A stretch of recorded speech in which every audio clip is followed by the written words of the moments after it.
What is up? YouTube, how y'all doing, man? Hey, check it out. Diddy and Jay-Z hitting bond is revealed. Dark, disturbing connections. Let's see how connections can be connected. You feel me? Hit that subscribe button. Hit that bell. Let's check this bad boy Rap out. music mogul Jay-Z revealed as an accused rapist in a civil lawsuit initially filed against Sean Diddy Combs.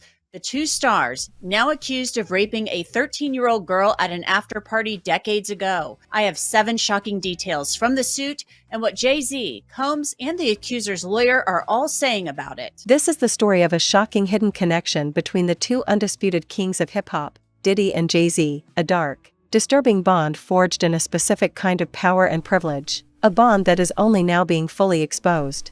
For years, Sean Jay-Z Carter has maintained a masterful distance. Jay-Z, of course, is one of the biggest names in rap music, and he has been a longtime friend and associate of Sean Diddy Combs. Now he's being revealed as the name behind Celebrity A in a lawsuit filed by a Jane Doe from Alabama, who claims that Combs and now Jay-Z raped her in the year 2000. And in a bit, I'm going to tell you what both Jay-Z and Sean Combs are saying about this lawsuit, so stay tuned for that. Combs is currently in federal custody, accused of racketeering and sex trafficking, and he's pleaded not guilty to those charges. The sex trafficking charge filed against Combs relates to allegations made by his ex, Cassie Ventura, that he forced her to take part in freak-offs, days-long sex acts with male sex workers. Cassie had originally filed a civil lawsuit against Combs in November of 2023.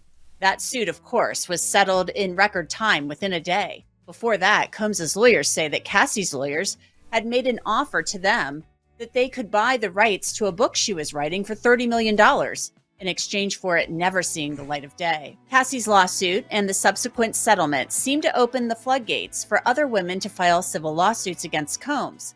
More than a dozen have been filed, including one by a Jane Doe in October. At the time the suit was filed, Combs was the main defendant, and 2 other celebrities were listed as Celebrity A and Celebrity B. Celebrity A was listed as a man, and Celebrity B, a woman.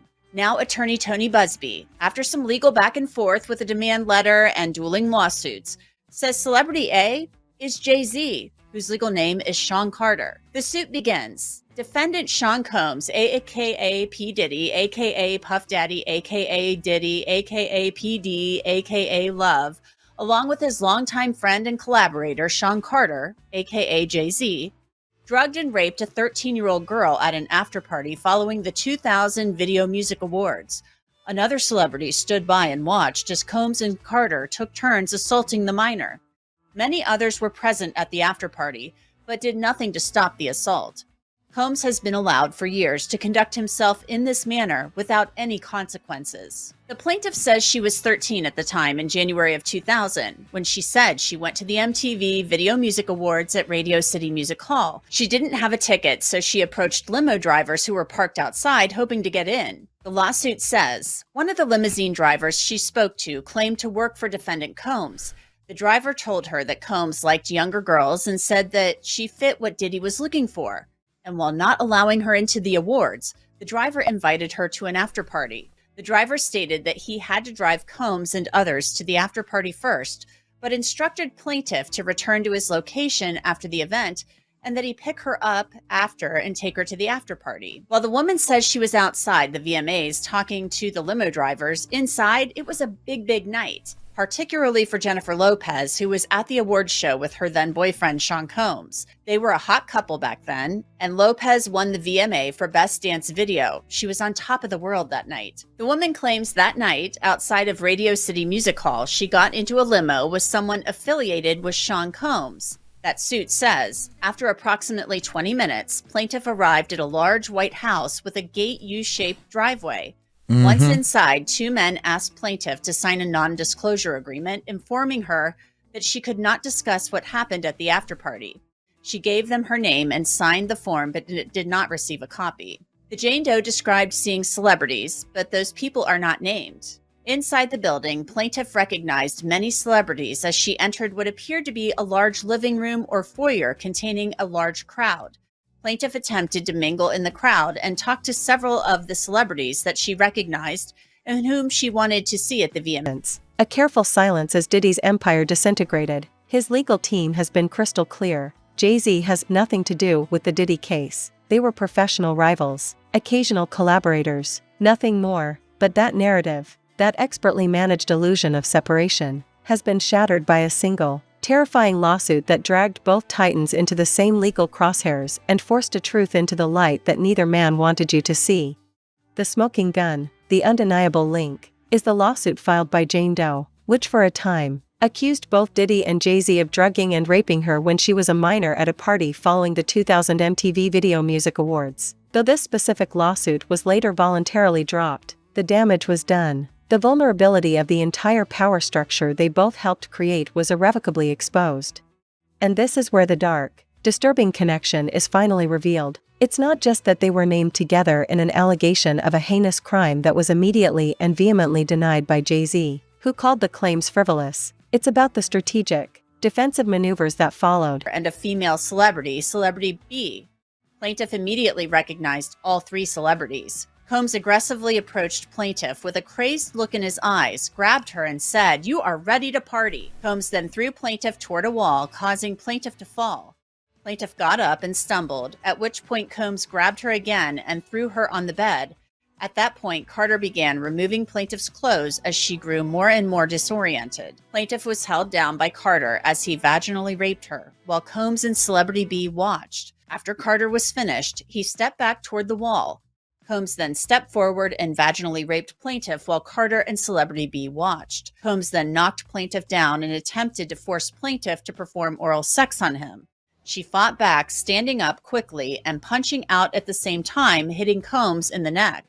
Taken aback, Combs stopped his attempt. The allegations in this suit are very disturbing, and Sean Combs is denying the claims being made by the woman, who's now around 37 years old. Combs and his legal team said in a statement, "This amended complaint and the recent extortion lawsuit against Mr. Busby exposes his barrage of lawsuits against Mr. Combs for what they are: shameless publicity stunts designed to extract payments from celebrities who fear having lies spread about them, just as lies have been spread about Mr. Combs.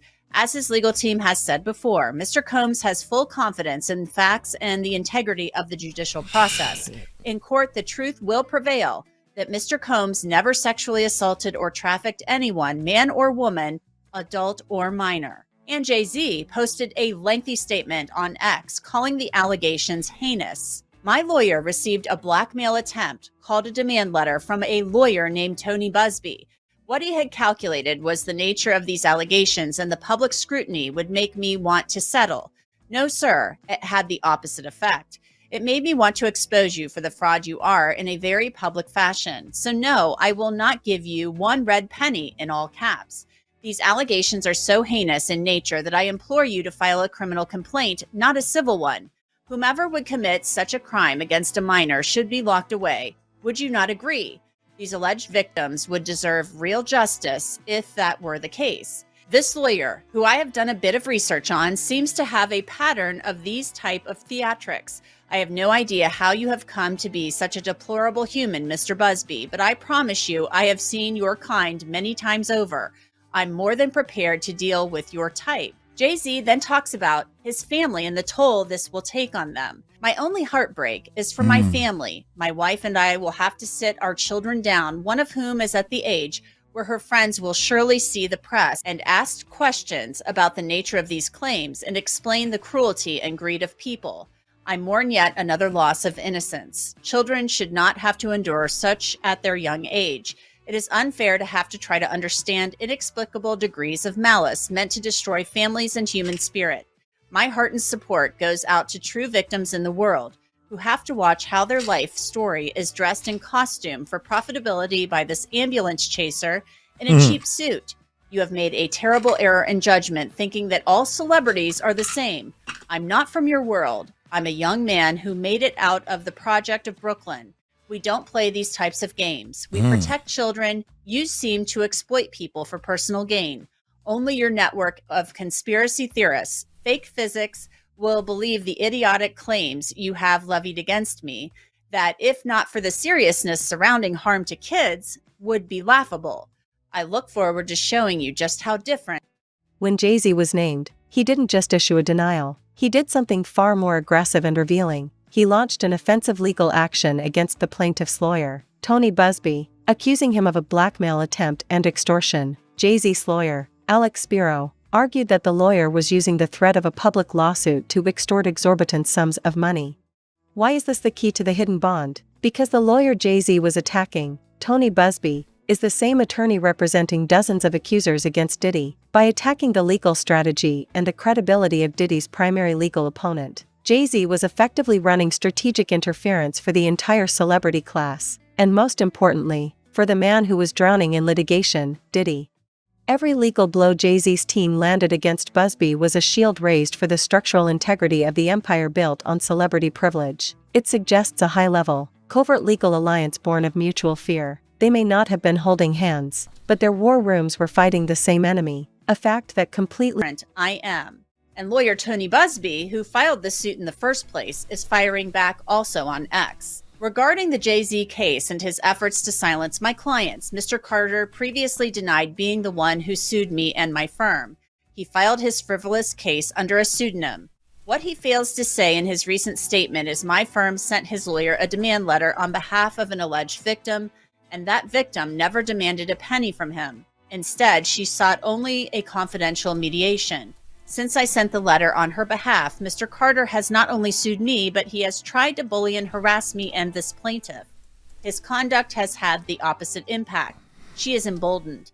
I'm very proud of her resolve. As far as the allegations in the complaint filed, we will let the filing speak for itself and will litigate the facts in court, not in the media. I want to bring in Nima Rahmani. He is an entertainment attorney, and he's been following the whole Sean Combs ordeal very closely. So Nima, your thoughts on Jay-Z being revealed as Celebrity A in this lawsuit? I know you and I discussed this a few weeks back. And Jeanette, I'm not surprised. You and I have speculated, as to who this might be. And I think it was really telling when Alex Spiro and Quinn Emanuel filed that extortion lawsuit against Tony Busby. It's pretty well known that Spiro represents Jay-Z and Rock Nation. So it was the most likely celebrity, and now it's been revealed that the allegations are indeed against Jay-Z. I think it's interesting, too, because Alex Spiro came out swinging about a month or two ago when something came up about Jay-Z and Beyonce on a Piers Morgan show. And he came out, sent some type of letter to Piers Morgan saying, you need to retract this, get rid of whatever was said about my clients.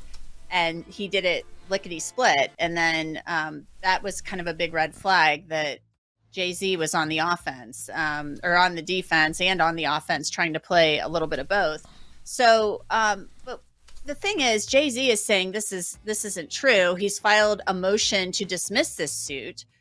He is not taking this laying down. He is saying, this has emboldened him to not give in and pay one red cent.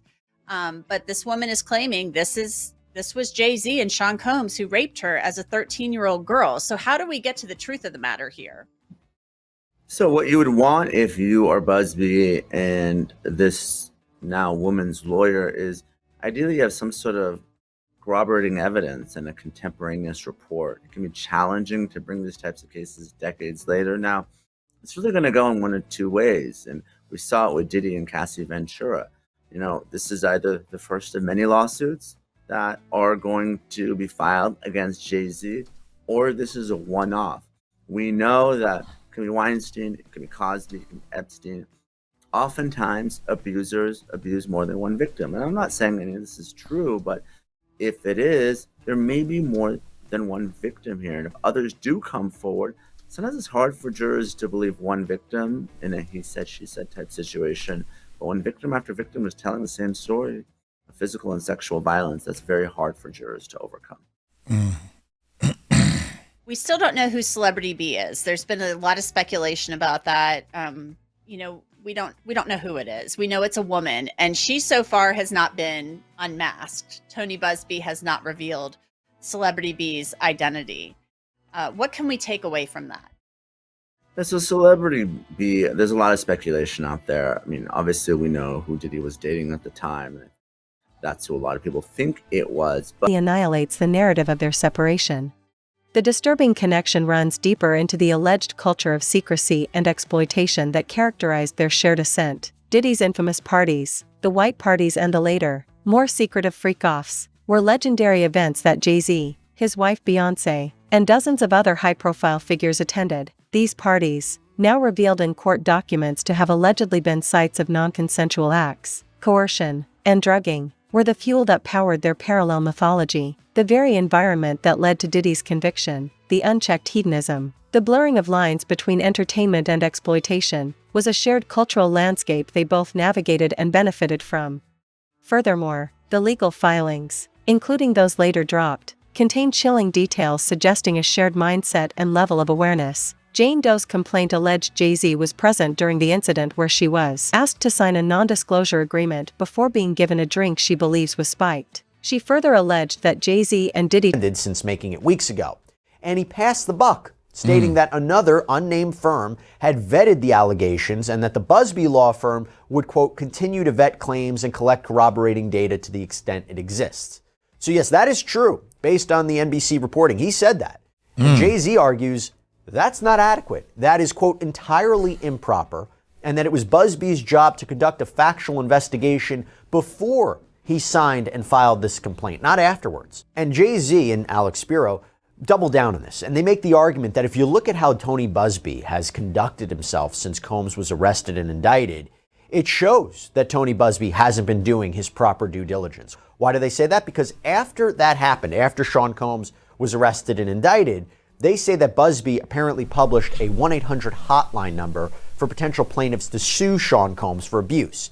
And they say just 2 weeks later, he holds this press conference where he claimed that more than 3,000 people had contacted him through the hotline, and that he claimed he was representing 120 plaintiffs who wanted to bring lawsuits against Sean Combs. That is true. He did hold that presser. We covered this on prior sidebars. But they argue, quote, that sequence alone strongly suggests that Mr. Busby's vetting of claims was grossly deficient. Even assuming Mr. Busby set up the hotline on the same day that Mr. Combs' indictment was unsealed, the sheer number of calls that Mr. Busby allegedly received within the 2 weeks between the unsealing and the October 1st press release indicates that Mr. Busby could not possibly have vetted every caller's allegations to the extent necessary to establish the veracity before signing up 120 of them as plaintiffs. But within weeks of his press conference and in an apparent rush to be the first attorney to get claims on file against Mr. Combs, Mr. Busby filed 15 lawsuits on behalf of individuals who contacted him via the hotline in this court alone. So the basic argument was that Busby didn't properly vet these claims, that he appears to not even spoken to the accuser's father, which would have been a simple thing to do.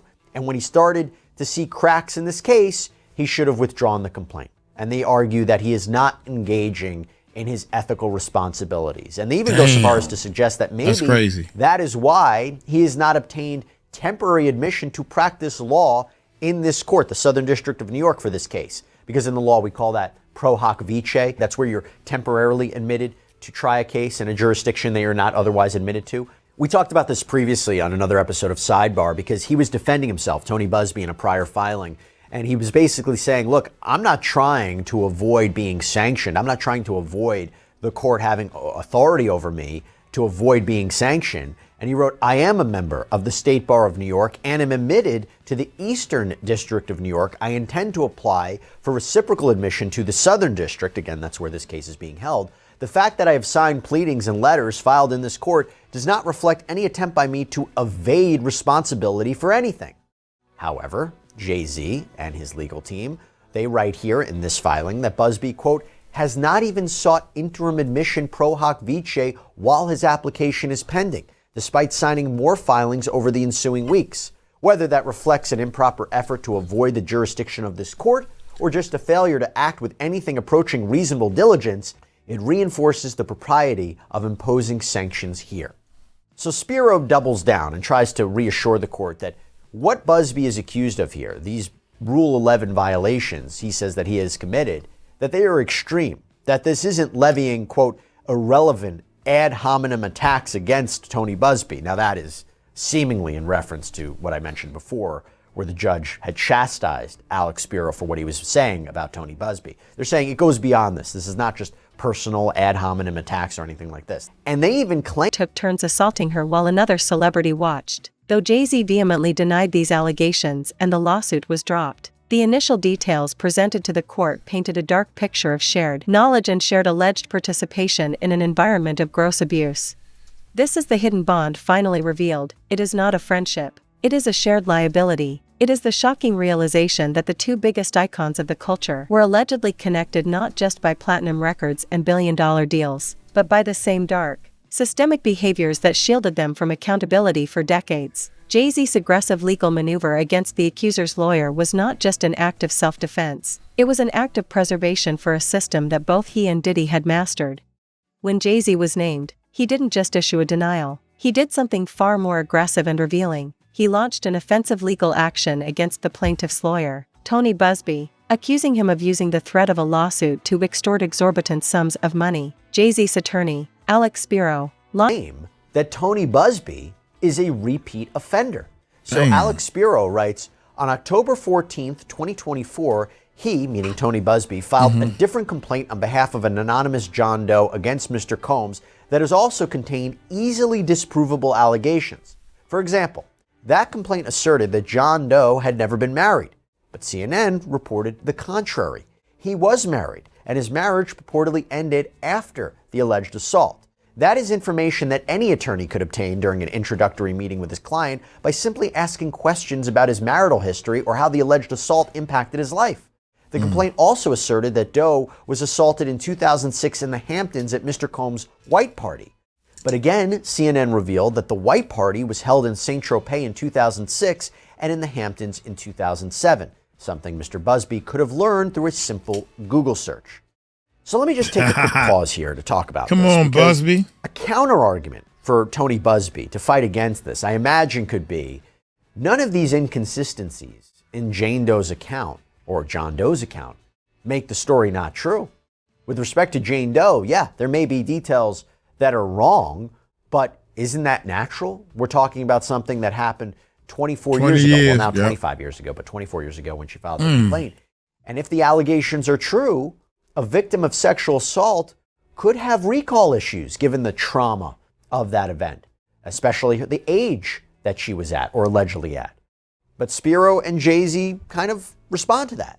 They write, no corroborating data can fix the problem that virtually every event in plaintiff's narrative is contradicted by indisputable facts. And at any rate, even if there was some reason to conclude that the complaint could be salvaged, the appropriate course of action would be to voluntarily dismiss the complaint without prejudice, meaning it could be refiled again under Rule 41, while Mr. Busby determines whether the claims have a reasonable factual basis, not to leave a fundamentally defective and defamatory complaint on the docket while Mr. Busby does the work he should have done before he commenced coming with guns. And Spiro also cites case law from this appellate court decision in support of sanctions. It's called the Levine case. And he writes, there, the court upheld sanctions where subsequent deposition testimony from both the plaintiff and one of the defendants revealed that statements in the pleadings and other filings were provably false. In so doing, the Second Circuit credited the district court's conclusions that the complaint's allegations were not well grounded in fact, and that plaintiff's counsel had ignored facts revealed through reasonable inquiry and perpetuated his misconduct through the filing of numerous memoranda well after his errors were revealed to him. That is precisely what Mr. Busby has done here. The court should come to the same conclusion as the Second Circuit in Levine. Now, this is a good argument, but at the same time, we don't know exactly what the facts were in Levine. Could be kind of different with what we're dealing with here. I'm sure when Tony Busby responds, he will address that case as well. But just going to one final thing that Alex Spiro writes in this filing. It's important because he writes, the nature of the allegations here warrant sanctions. This is not a contract dispute or a patent case. This is an allegation of child rape. To sign a pleading accusing someone of such a horrific crime without adequately vetting the allegation, particularly when the defendant's prominence means that the allegation will be repeated in headlines across the world, is deeply wrong and unethical. If lawyers do not face consequences for such a cavalier effort to destroy another person's reputation and inflict emotional harm on his loved ones, that tactic will proliferate. And at the same time, Combs has also been accused in several civil lawsuits of drugging and raping people as far back as the 90s. The allegations come from both men and women, including some who say that they were just teens when they were targeted. And in the midst of a flurry of lawsuits, before he faced criminal charges in federal court, launched an all-out assault on the opposing counsel's tactics. Why is this the key to the hidden bond? Because the lawyer Jay-Z was attacking, Tony Busby, is the same attorney representing dozens of accusers against Diddy. By attacking the legal strategy and the credibility of Diddy's primary legal opponent, Jay-Z was effectively running strategic interference for the entire celebrity class, and most importantly, for the man who was drowning in litigation, Diddy. This suggests a high-level, covert legal alliance born of mutual fear. They may not have been holding hands, but their war rooms were fighting the same enemy, a fact that completely annihilates the narrative of their separation. Every legal move Jay-Z's team made to discredit the plaintiff's lawyer was a benefit to Diddy's defense. The message was loud and clear: attack one of us, you attack the system that protects us all. The disturbing connection runs deeper into the alleged culture of secrecy and exploitation that characterized their shared ascent. Diddy's infamous parties, the white parties and the later, more we learned about a man named Derek Cardello Smith. This is an inmate incarcerated at Ernst C. Brooks Correctional Facility in Michigan. Now, he has been convicted multiple times for criminal sexual conduct and kidnapping.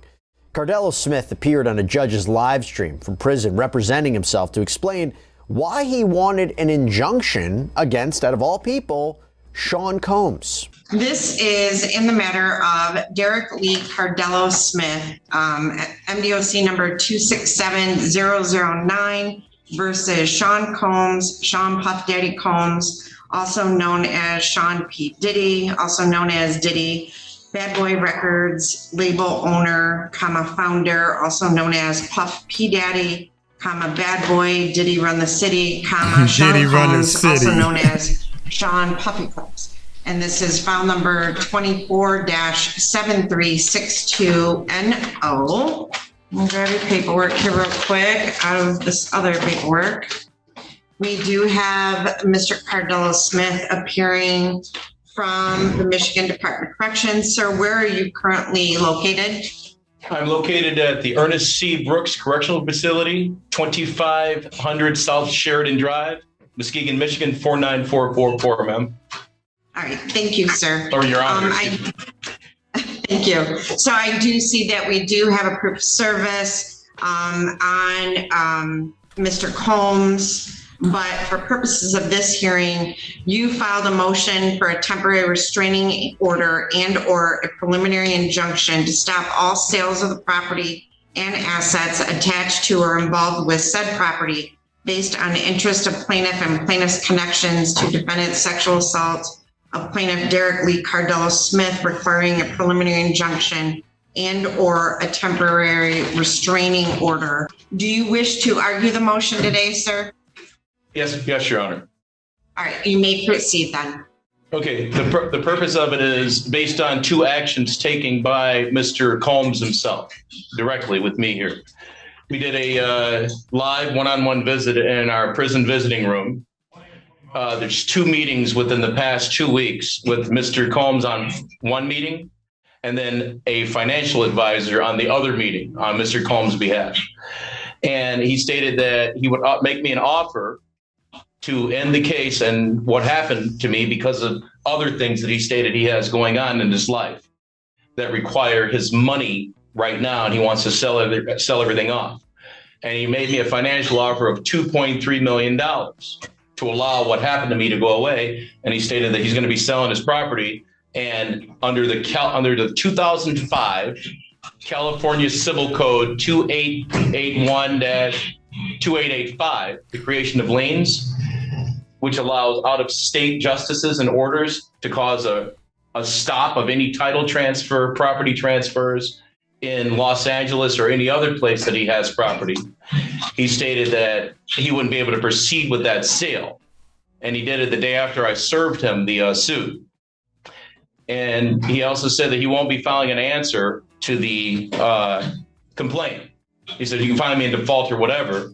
He has a better chance with default than he would with having a restraining order stopped. And I said, so you want to hide you want to hide your money and some remain quite possibly paid to me if I'm given the benefit of a judgment in my favor for what you've done to me. And he pretty much said, yeah. He says, you know how we get down. And I said, okay, well, I disagree with how you get down. Your sale shouldn't go through. So I'm gonna hold on. I'm sorry. Mr. I'm sorry. Cadello Smith. Okay, so you went in a different direction than I thought you were going into. I thought we were just gonna focus. Lucrative freak-offs were legendary events that Jay-Z, his wife Beyonce, and dozens of other high-profile figures attended. These parties, now revealed in court documents to have allegedly been sites of non-consensual acts, coercion, and drugging, were the fuel that powered their parallel mythology. The very environment that led to Diddy's conviction, the unchecked hedonism, the blurring of lines between entertainment and exploitation, was a shared cultural landscape they both navigated and benefited from. Furthermore, the legal filings, even the initial, dropped complaint, painted a dark picture of shared knowledge and potential alleged participation. Jane Doe's complaint specifically alleged that both perpetrators must face justice, claiming both men took turns assaulting her while another celebrity watched. Though Jay-Z vehemently denied these allegations and the lawsuit was dropped, the initial details presented to the court painted a dark picture of shared proximity and potential participation in an environment of alleged abuse. This is the hidden bond finally revealed. It is not a friendship. It is a shared liability. It is the shocking realization that the two biggest icons of the culture were allegedly connected not just by platinum records and billion-dollar deals, but by the same dark, systemic behaviors that shielded them from accountability for decades. Jay-Z's aggressive legal maneuver against the accuser's lawyer was not just an act of self-defense, it was an act of preservation for a system that both he and Diddy had mastered. The final exposure here is that the silence, the public distancing, was the ultimate piece of the cover-up. It was a calculated performance to protect the image of the man who still had a sprawling, functioning empire.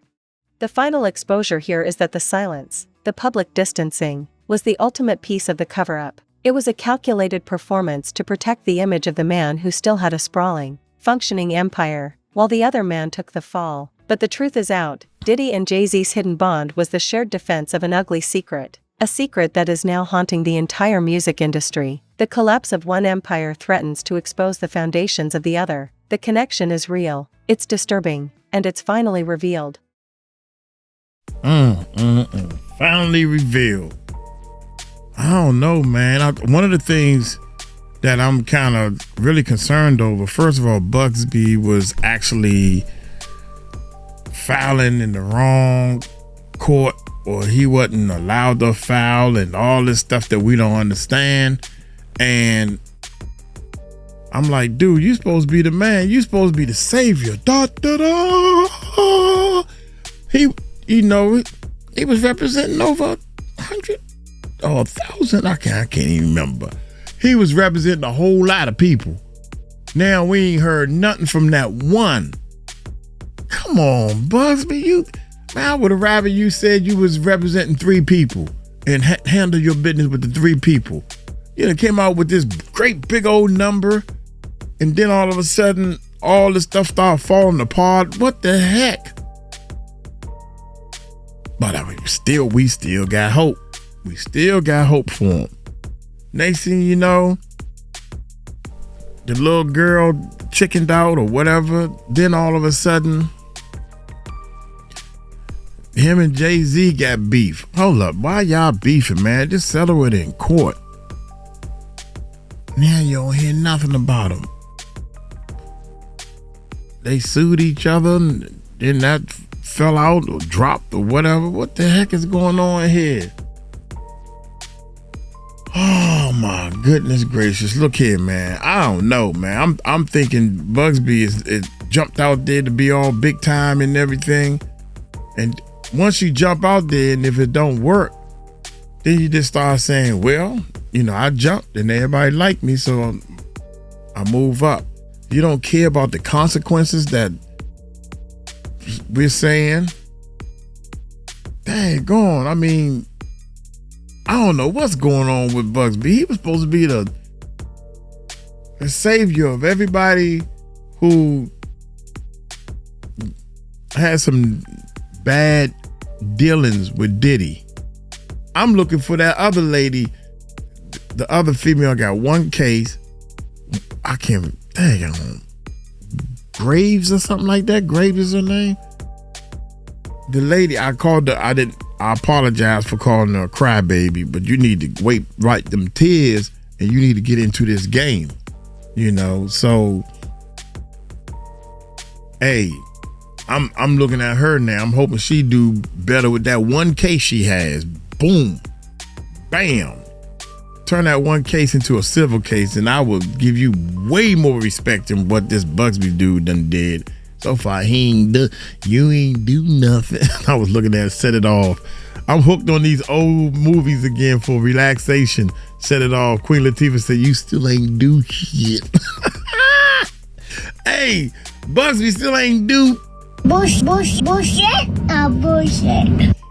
Y'all hit that subscribe button, hit that bell. Shout out to all my enders. Hey, y'all take it light, take it slow. Y'all tell them Uncle Mike told you so.